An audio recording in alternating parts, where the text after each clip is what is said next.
இயேசு உங்களை நேசிக்கிறார். பிரியமானவர்களே, இந்த நாளில் ஆண்டவர் நம்மளோடு பேசும்படியாய் வேதத்தில் இருந்த வசனங்களை கூட வாசித்து நாம் அறிந்து கொள்ளக்கூடிய, நாம் கற்றுக்கொள்ளக்கூடிய, ஆண்டவர் நம்மளோடு இடைபடக்கூடிய காரியங்களை பார்ப்போம். அது யோவான் புஸ்தகம் 12வது அதிகாரம் 36வது வசனம் 37வது வசனம் இப்படியாக சொல்லுகிறது.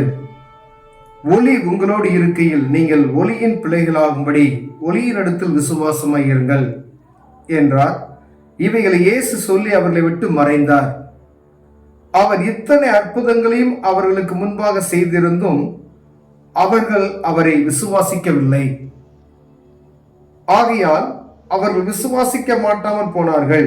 ஏனெனில் ஏசாயா பின்னும் அவர்கள் கண்களினால் காணாமலும் இருதயத்தினால் உணராமலும் குணப்படாமலும் இருக்கும்படிக்கும், நான் அவர்களை ஆரோக்கியமாக்காமலும் இருக்கும்படிக்கும் அவருடைய கண்களை அவர் குருடாக்கி அவர்கள் இருதயத்தை கடினமாக்கினார் என்றார். பிரியமானவர்களே, அவர்கள் கண்களினால் காணாமலும் இருதயத்தினால் உணராமலும் குணப்படாமலும் இருக்கும்படிக்கும், நான் அவர்களை ஆரோக்கியமாக்காமல் இருக்கும்படிக்கும் அவருடைய கண்களை அவர் குருடாக்கி அவர்கள் இருதயத்தை கடினமாக்கினார் என்று வேதம் சொல்லுகிறது. பிரியமானவர்களே, இஸ்ரவேல் ஜனங்கள் அநேக அற்புதங்கள் ஆண்டவராய் இயேசு கிறிஸ்து சொல்லுகிறார், அவர் செய்த அற்புதங்கள் அநேகம். ஆண்டவராய் இயேசு கிறிஸ்து கானாவு கல்யாணத்துல செய்த அற்புதத்தில் அவர் முடிவு வரைக்கும் அவர் செய்த அற்புதங்கள் அநேகமாய் இருக்கு. வேதத்தில் எழுதியிருக்கிறது நாம் குறைந்தளவு, ஆனால் அவர் செய்த அற்புதங்கள் அதிகமாய் இருக்கிறது என்று நமக்கு வேதம் சொல்லுகிறது. பிரியமானவர்களே, இவைகள் எல்லாம் இஸ்ரவேல் ஜனங்கள் பார்த்து கொண்டு வருகிறார்கள், அவர்களோடு கூட இருக்கிறார்கள். இதெல்லாம் அறிந்தும் அவர்களுக்குள்ள ஒரு உணர்வு இல்லாதபடிக்கு இருக்கிறதை நான் பார்க்கிறோம். அதுக்கு தான் ஏசாயா சொல்லி இருக்கிறானே அப்படின்னு சொல்றாரு. ஏசாயா தீர்க்கதரிசி சொல்லி இருக்கிறானே அப்படின்னு சொல்றாரு. அவர் கண்ணிருந்தும் பார்க்கிறாங்க, அதை உணரக்கூடிய அவங்களுக்கு அந்த உணர்வு கிடையாது. ஆண்டவர் எகிப்திலிருந்து ஜனங்களை அழைத்து வரும்படி அங்கு செய்த அற்புதங்கள் அநேகம். அந்த அற்புதங்களை அவர்கள் ஒரு நாள் என்ன செய்யல நினைத்து பார்க்கல. அடுத்தடுத்து அவங்க என்ன செய்றாங்க, அப்படியே முணுமுணுக்கிறது தான் அவங்களுடைய வேலை. ஆண்டவர் எகிப்திலிருந்து வெளியே வருவதற்கு, இஸ்ரவேல் ஜனங்களை வெளியே அனுப்புவதற்கு, எகிப்தினுடைய மக்களை அவர் வாதைகளினால் அநேக வாதையினால் அவர்களுக்கு அற்புதங்களை காண்பித்தார் என்பதை நாம் அறிந்திருக்கிறோம். கடைசியா தலைச்சன் பிள்ளைகளை எல்லாம் ஆண்டவர் அடித்தார், அது நிமித்தமாய் வெளியே கொண்டு அதெல்லாம் அவங்க பார்க்கிறாங்க.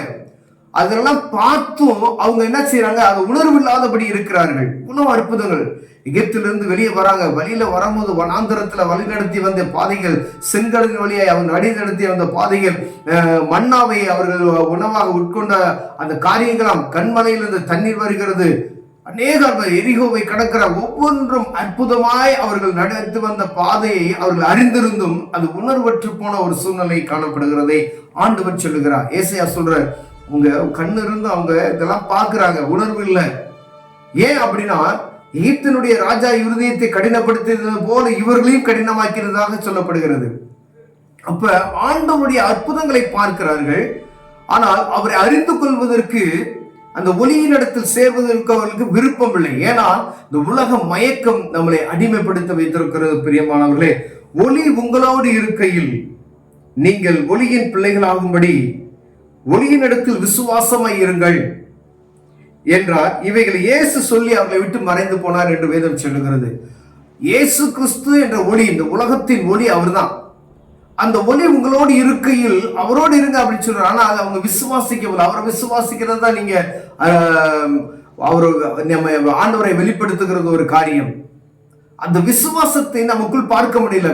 அதாவது உணர்வற்ற ஒரு மனிதர்களை போல காணப்படுகிறோம் என்று ஆண்டவர் இஸ்ரவேல் ஜனங்களை ஆண்டவர் வழிநடத்தி வந்த பாதைகளை அவர்கள் திரும்பி பார்க்கிறதுல, ஆண்டவர் ஒவ்வொரு காரியத்தையும் வேதத்துல என்ன சொல்லி, இதெல்லாம் ஆண்டவர் எனக்கு செய்தார். மோசேட்ட சொல்றாரு, ஒவ்வொரு அடுத்தடுத்து வரக்கூடிய தலைவர்கள், நீங்க இந்த கட்டளை புத்தகங்களை வாசிங்க, ஆண்டவர் செய்த அற்புதங்களை பிள்ளைகளுக்கு சொல்லுங்க, இப்படி எல்லாம் சொல்லி கொடுத்துட்டே வராங்க. ஆனா ஒரு குறிப்பிட்ட நேரம் வந்ததும் அவர்கள் என்ன செய்யற, விக்கிரக ஆராதனைக்கு விலகி ஓடுகிறதை நாம் பார்க்க முடிகிறது. ஆண்டவர் அவர்களை தண்டிக்கிற அநேக காரியங்களை நாம் பார்க்கிறோம். ரட்சகர் ஒருவர் உருவாகுவார், அவர் நிமித்தமா ஆண்டவர் செய்த நன்மைகளை அவர்களுக்கு போதிப்பார்கள். மீண்டும் அவர்கள் ஒரு அமைதியான ஒரு சூழ்நிலைக்கு போவார். திருப்பி என்ன செய்வாங்க, இது இவர்கள் வணங்காக்களுள்ள ஜனங்கள் என்று சொல்லி திருப்பி திருப்பி திருப்பி என்ன செய்வாங்க, ஏதாவது பாவத்தில் விழுந்து போய்விடுறார். ஆனா புதிய ஏற்பாட்டின் காலத்தில் ஆண்டவராக இயேசு கிறிஸ்து அவர்களுக்கு ஒரு நீங்க ஒளியின் இடத்தில் சேருங்க, விசுவாசமாயிருங்க, அவரிடத்துல விசுவாசமாயிருங்க அப்படின்னு சொல்றாரு. அதுக்கு தான் ஏசாயா கீழே பாருங்க, ஆண்டவர் சொல்றாரு, ஆகையால் அவர்கள் விசுவாசிக்க மாட்டாமல் போனார்கள், ஏனெனில் ஏசாயா பின்னும் அவர்கள் கண்ணிருந்து காணாமல் உணர்வற்ற ஒரு சூழ்நிலை தான் சொல்றாரு. இயேசுவை விசுவாசிக்க முடியாது. இப்பயும் அதே பழைய ஏற்பாட்டின் காலம் நடந்த, புதிய ஏற்பாடு இயேசு கிறிஸ்துவின் காலத்தில் நடந்த அதே காரியம் இப்பொழுதும் நடந்து கொள்ள சபைகள்ல ஆண்டவருடைய வார்த்தையை செவி கொடுத்து ஏதோ கடமைக்காய் கேட்கிற மொழிய, மற்றபடி ஒவ்வொருவரும் கிறிஸ்தவன் என்று சொல்லுவது, கிறிஸ்து பிளஸ் அவன் கிறிஸ்தவன் என்று சொல்லுகிறோம். கிறிஸ்தவன் எனப்பட்டவன் சீடனாக இருக்கணும். யாருக்கு கிறிஸ்தவர் என்று பெயர் சொல்லப்பட்டதுன்னா சீடர்களுக்கு தான். யாரெல்லாம் சீசராக இருந்தாலும் அவங்க தான் கிறிஸ்தவர்கள். கிறிஸ்தவர்ல இருந்தா நீங்க சீசராக இருக்கணும். ஆனா ஏதோ கடமைக்கு நம்ம ஆலயத்துக்கு போவோம் வருகிறோம், அதுதான் நம்ம மேற்கொள்கிறோம் ஒழிய அவரை விசுவாசிக்கிற விசுவாசம் எங்கே போயிற்று?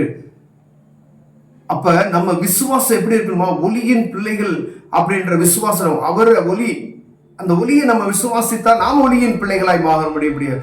ஏதோ நாம் எல்லாரையும் போலவே ஒரு மேற்பார்வையாய் பார்த்து கொண்டும் இருந்தோமானால் அதுல எந்தவித பிரயோஜனமற்ற ஒரு மனிதர்களாக இருப்போம். ஏன்னா பேர் வேணா நான் கிறிஸ்தவன் என்று சொல்லிக்கலாம், ஆனா சீசனாகப்பட்டவனா இருக்க வேண்டும் என்று ஆண்டவர் விரும்புகிறார். ஒவ்வொரு காரியத்தை ஒருவேளை நீங்க பூரணர் ஆக முடியாத உடனே, ஆனா அவரை விசுவாசித்து அவரை ஏற்றுக்கொள்ளும் பொழுது, அது வேத புத்தகத்தை நீங்கள் படிக்கும் பொழுது ஒழுக்கங்களும் ஒவ்வொரு காரியங்களும் நமக்குள்ள அன்றன்று ஒவ்வொரு நாளும் பெருகி கொண்டு வருகிறதை நாம் பார்க்க முடியும். பெரியவர்கள் ஒருவேளை பூரண புருஷனும் எந்த ஒரு மனிதனும் ஆக முடியாது. அவரை போல ஒரு பூரண ஒருவரும் இல்லை என்று வேதம் சொல்லுகிறது. பரிசுத்தர் ஒருவரும் இல்லை. ஆனால் பரிசுத்தமாக்கப்படுவதற்கு இந்த ஒளியின் இடத்தில் நீங்கள் வருவீர்களானால் அவர் சொல்லுகிற காரியம் ஒவ்வொன்றையும் நாம் கடைபிடிக்கும் பொழுது ஆண்டவர் நமக்கு கிருபைகளை அளிப்பார். பிரியமானவர்களே, அப்ப நம்ம ரட்சிக்கப்படுவதற்கு ஏதுவாய் இருக்கும். கண்களை மூடுவோம், ஜெபம் செய்வோம். அன்பின் தகப்பனே, அருமையான நாளுக்காய் ஸ்தோத்திரம் ஆண்டவரே. அப்பா, ஒளியை விசுவாசிக்கத்தக்கதான உணர்வுள்ள இருதயத்தை எங்களுக்கு தாங்க நாங்கள் ஜெபிக்கிறையா.